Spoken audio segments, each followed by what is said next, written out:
Aloha, thank you for joining us. This is your dynamic move breakdown.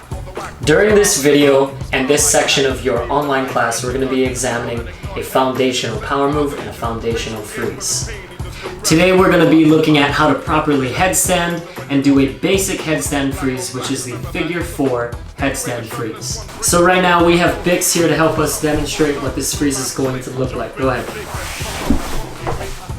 So as you can tell, we have a leg cross just like our ninja freeze. This is what's called the figure 4 shape or position. The first thing to develop in this movement is, of course, your headstand.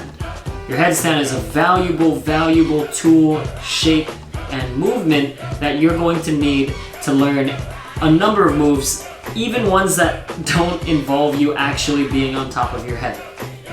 The way that you'll engage your muscles and use your body awareness in a headstand is the same way that you would use your body awareness and your muscles when you do things like handstands, later 90s, and even things like air flares. So for a lot of beginners, the headstand is a good place to start. So the first thing we're going to do in developing our headstand is this. We're going to want to kneel. Bix, can you face that way? We're going to want to kneel with our knees down on the ground. We're going to put our hands down on the floor, and looking at our hands as if it were a triangle, we're going to imagine where the top of that triangle would be, and we're going to make sure that we tuck our chin and we put the top of our head, not our forehead, top of our head at that top of that triangle. From there, we are going to extend our knees and we're going to just look at our feet. From that position, that tripod position, you can keep your feet on the ground, okay? From that position, we want to make sure that our back is flexing and engaged. And the next step is to get our knees up into our elbows, okay? Just like that. So if you can see it, Bix, his chin is tucked and his neck is not going to form this nasty angle that's going to give you a lot of instability, and probably issues with your neck over time. So from here, from this tripod, we're going to be flexing our lower back to raise our knees. Now, while we do this, we want to make sure that our knees are always in front of us, never behind us, because as soon as your heels or your knees actually fall over, there's nothing that you can do to bring yourself back over short of piking your entire body. In this form and in this shape, we have complete control of our body through our shoulders. We could even lean in. Can you pike your legs straight? Yep. And we can do a leg raise. We can bring it up. So even when we do a full extension pencil, which is what we want to develop as our third step, our legs are still slightly in front of us. After you can successfully hold your headstand, get your knees up to your elbows into that tripod, and actually extend your legs to a pencil without falling over, the next step is to finally hit this freeze, this figure 4 shape. In order to do this easily, we want to make sure that we can sit down on the ground.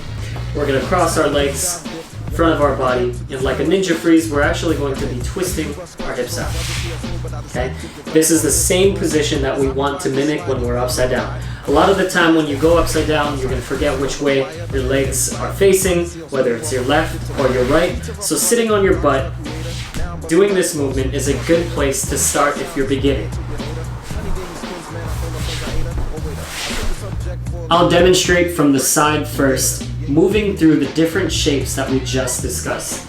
So first, from our kneel, with our hands down, top of our head, straighten out, we're going to look at our toes, knees up, then we're going to bring it up into our straight pencil. After that, we're going to cross our leg and turn our hip. From a different angle, that would look like this. Our knees down, head down, straightened out, walking up to our tripod. Extend, straight leg, twist. Repetition is key when it comes to learning these moves and getting them under your muscle memory. That being said, depending on your particular body awareness, spatial awareness, physical activity level, your number of repetitions that will help you understand this move will be different from the next person. For starters, see if you can do this movement 10 times. That means going onto your head, lifting your legs up, hitting the freeze, bringing it back to the ground, and doing that process 9 more times.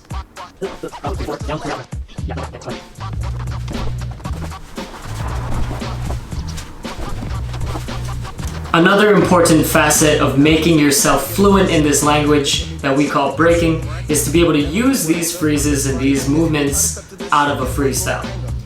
For starters, let's see if you can do a ninja freeze into a headstand figure 4. As you get better at this, try finding as many different ways into this freeze as possible. Not an imitator, just a crowd motivator, but it's time to get wrecked with the creator.